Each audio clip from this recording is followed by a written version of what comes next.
दर्शकांनो नमस्कार। City news बघत असलेल्या तमाम दर्शकांचं सिटी न्यूजच्या विशेष मराठी बातमीपत्रात मी अमोल खोडे सहर्ष स्वागत करतोय। चला बातमीपत्राला पुढे नेऊया। बातमीपत्राची सुरुवात करू पथदर्शक सुविचार मालेपासून।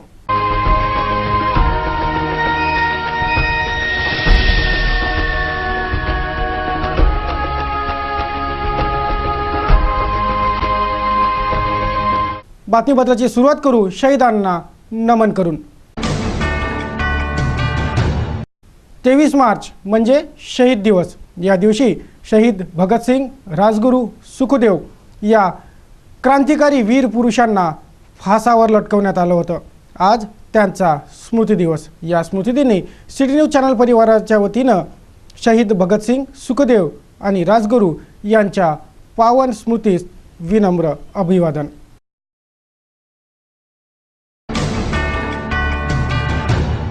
शिवसेना, भारतीय जनता पार्टी महायुतीचे अधिकृत उमेदवार खासदार आनंदराव अडसूळ यांचा जिल्ह्याभरात झंझावाती प्रचार दौरा सुरू आहे।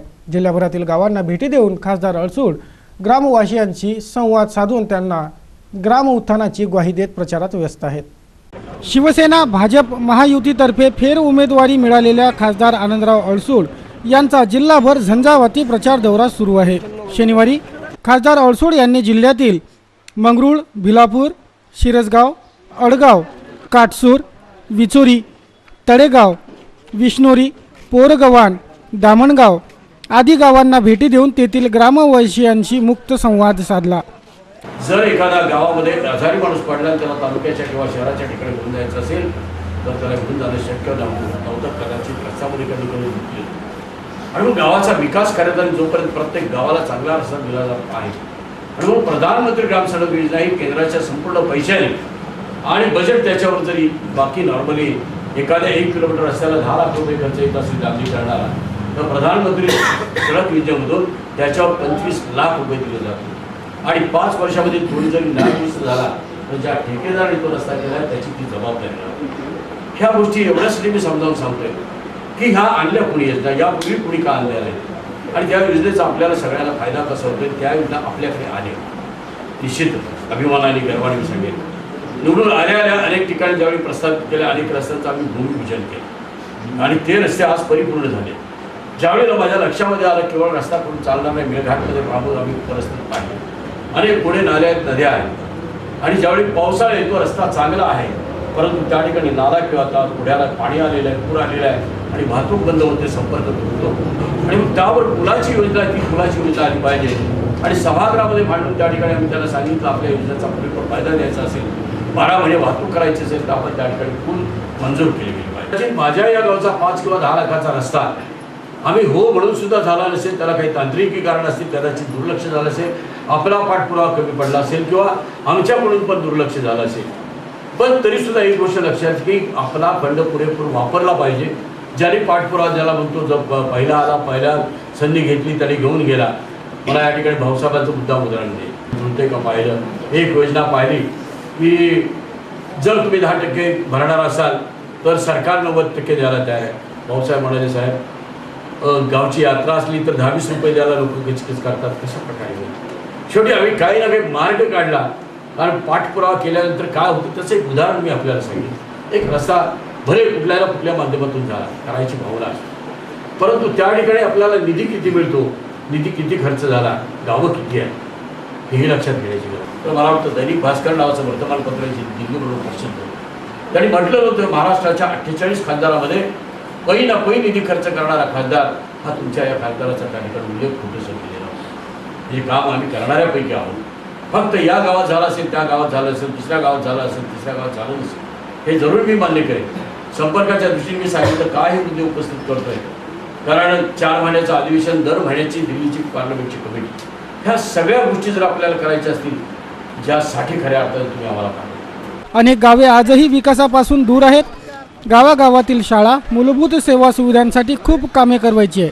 ही कामे केवळ सेना भाजपच करू शकतो ही ग्वाही देत खासदार अडसूळांनी मतदारांना महायुतीच्या उमेदवारांनाच मतदान करण्याची विनंती केली।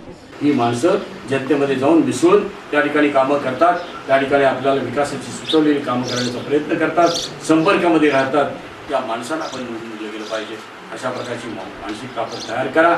येणाऱ्या निवडणुकीला वातावरण सुदैवाने तुमच्या सगळ्यांच्या असेल किंवा तुम्ही निगेटिव्ह बोलला नाही झालं नाही पण पुढच्या वेळेला व्हावं याबद्दल निश्चित धन्यवाद देईन. आणि या दृष्टीने आपण खऱ्या अर्थाने आता प्रचारकाची भूमिका तुम्ही करू शकता. म्हणून आजूबाजूच्या गावामध्ये आपण सांगितलं पाहिजे कामाचं बघून घेऊ आपण. पण आज आपल्याला परिवर्तन करायचं आहे. नरेंद्र मोदीला प्राईम मिनिस्टर बनवायचं आहे. आणि संजीव भाऊ अतिशय प्रेमाने सांगतात की आता आपल्याला मंत्रिपदाची, कारण सत्य आहे ज्यांनी 4 वेळा पार्लमेंटमध्ये जाऊन बसलेला आहोत, 5व्याला जाण्याची संधी तुमच्यामुळे मिळाली तर कुणीही मोदीही नाकारू शकत नाहीत आणि आमचे उद्धवजी आम्हाला नाकारू शकत नाहीत मंत्रिपदाला. मी काल त्यांना सहज म्हटलं की साहेब तुम्ही असं करा, पुढच्या 5 वर्षात संसदमध्ये जाऊ नका, दिल्लीमध्ये जाऊ नका, मुंबईला घरी जाऊ नका. 1800 दिवस येतात, 1800 दिवसात 1800 गावालाच जा, फक्त भेटी द्यायला, नमस्कार करायला, आलो आलो आलो चहा पाजून तर निघतो. मग लोक म्हणजे बरं झालं बा आमच्या इथे खासदार आले. पण असं होत नाही. आपण खासदार याच्यासाठी पाठवतो की देशाच्या संसदेमध्ये आपल्या जिल्ह्याचा आवाज उठला पाहिजे, आपल्या जिल्ह्याचे प्रकल्प मार्गी लावले पाहिजे, आपल्या भागाचा जिल्ह्याचा विकास केला पाहिजे.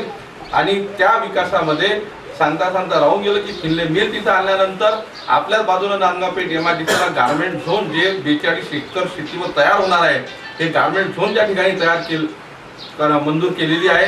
आणि असे म्हणता येईल की पहिले जुन्या काळामध्ये बा खासदार आश्वासन देत होते, मग करत होते, पण यांनी पहिले करून दाखवलं. जे केलं ते सर्व जनतेच्या समोर आहे. त्याची उद्घाटन झाली, लोकांना लोकार्पित झाली, अशी सर्व कामं केलेली आहे. शिवसेना भाजप रिपाई महायुतीचे निविराताई चौधरी, साहेबराव तट्टे, प्रशांत वानखडे, वर्षा पुंड, नाना नागमोते, संजय बंड यांच्यासह खासदार अडसूळ सध्या जिल्हाभर प्रचार दौऱ्यात व्यस्त आहेत. या देशामधली महागाई, या देशामधला आतंकवाद हे कधी संपणार? आज मुंबईपुरता शहरापुरता मर्यादित आहे, हे आमच्यापर्यंत पोहोचणार आहे. गडचिरोलीमध्ये आहे ते आमच्या अमरावती जिल्ह्यामध्ये यायला वेळ लागणार नाही. जर असं सरकार राहिलं तर येणार नाही. म्हणून आपल्याला परिवर्तनाच्या दिशेने आपण चाललेलो आहोत. हे विषय आहेत, होत राहतील, कमी जास्ती होईल. कदाचित राग लोभ ह्या सगळ्या गोष्टी असतात. मी एक घरगुती उदाहरण द्यावे. आपल्या घरामध्ये एखादं लग्न असतं, 4 भाऊ वेगळे राहिलेले असतात, पण त्या लग्नाच्या वेळेस सगळं असं चित्र दाखवतात, नाही माझ्या घरचं लग्न आहे. आणि त्या दिवशी आलेल्या पाहुण्याचं आगत स्वागत होईल, तो समारंभ कसा निवडून पार पडेल. या भावनेने जोपर्यंत आम्ही काम करणार नाही तोपर्यंत आपल्याला त्या निवडणुकीला, कारण जर आम्ही आमच्या तक्रार करत बसलो, आपले विरोधक बसलेले, अरे काय त्यांचं कुठं जुळतंय, दुसऱ्यावर आम्ही टीका करायची. राष्ट्रवादीचे 2 गट पडले तर काँग्रेस अजून कामाला लागलेली नाही, हे आम्ही त्यांच्याबरोबर.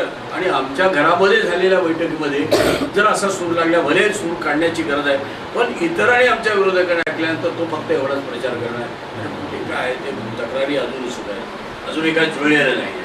हे चित्र कृपा करून आता एक निर्माण होणार नाही याची काळजी आपण घेण्याची गरज आहे. ज्या गोष्टी या स्वातंत्र्याच्या काळामध्ये घडल्या नव्हत्या त्या आपण पाहिल्या, फक्त श्रद्धेअटलची होती. असं कारण या देशाची तळमळ होती, कळकळ होती, विकास व्हावा ही भावना होती, ज्यांनी संपूर्ण देशामध्ये आणि राज्यामध्ये आणि संपूर्ण विदेशामध्ये सुद्धा भ्रमण केलं आणि त्याचं विकासाचं गमक आहे पाहिलं तर प्रधानमंत्री. आज देशामध्ये जनतेला हे सगळं कळून चुकलेलं आहे. महागाई आहे, भ्रष्टाचार आहे, आतंकवाद आहे, देश असुरक्षित आहे, ह्या सगळ्या गोष्टीची जाणीव झाली. प्रत्येक जण दररोज हे भोगतोय, दररोज भोगतोय. गरीब माणूस आज त्याला रोजगार मिळत नाही आणि दुसऱ्या बाजूला महागाई त्याला परवडत नाही. 2 वेळच्या जेवणाची ज्याला भ्रांत होती त्याला 1 वेळचं जेवण मिळेल की नाही ही त्याची भ्रांत आहे. ह्या सगळ्या गोष्टी आपण प्रत्येक खात्यामध्ये, शिक्षण खातं असेल, वैद्यकीय खातं असेल, सगळीकडे भ्रष्टाचार आणि भ्रष्टाचार. कुठली गोष्ट पैसे दिल्याशिवाय कुठली गोष्ट आपल्या हातामध्ये मिळत नाही. जनता नाराज. आणि ह्याचा परिणाम की जनतेला कुठेतरी एक शोध होता, कुणीतरी येईल का, कुणीतरी यासाठी परिवर्तन करणार असेल का. आणि ते चित्र आपल्याला नरेंद्र मोदीच्या माध्यमातून, ज्याने गुजरातचा विकास, ज्याला विकासाचा खऱ्या अर्थाने जर अर्थ समजून घ्यायचा असेल, ज्यावेळेस सर्वसामान्य माणसाचं भलं होतं त्याला सर्वांगीण विकास म्हणतात. विद्यार्थ्याला चांगल्या प्रकारचं शिक्षण मिळतं, बेरोजगाराला रोजगार मिळतो, शेतकऱ्याला चांगल्या प्रकारे शेती पिकवता येते, शेतमजुराला 12 महिने रोजगार मिळतो, उद्योगपतीला चांगल्या तऱ्हेने उद्योग करतात, व्यापाऱ्यांचा चांगला उद्योग त्या ठिकाणी चालतो, चांगल्या प्रकारचे आरोग्य केंद्र चालतात, सर्व माणसाला, सामान्य माणसाला त्याचा खऱ्या अर्थाने लाभ होतो. ह्या सगळ्या गोष्टी देण्याचा प्रयत्न सन्माननीय मोदी आणि आपल्या गुजरातमध्ये केला.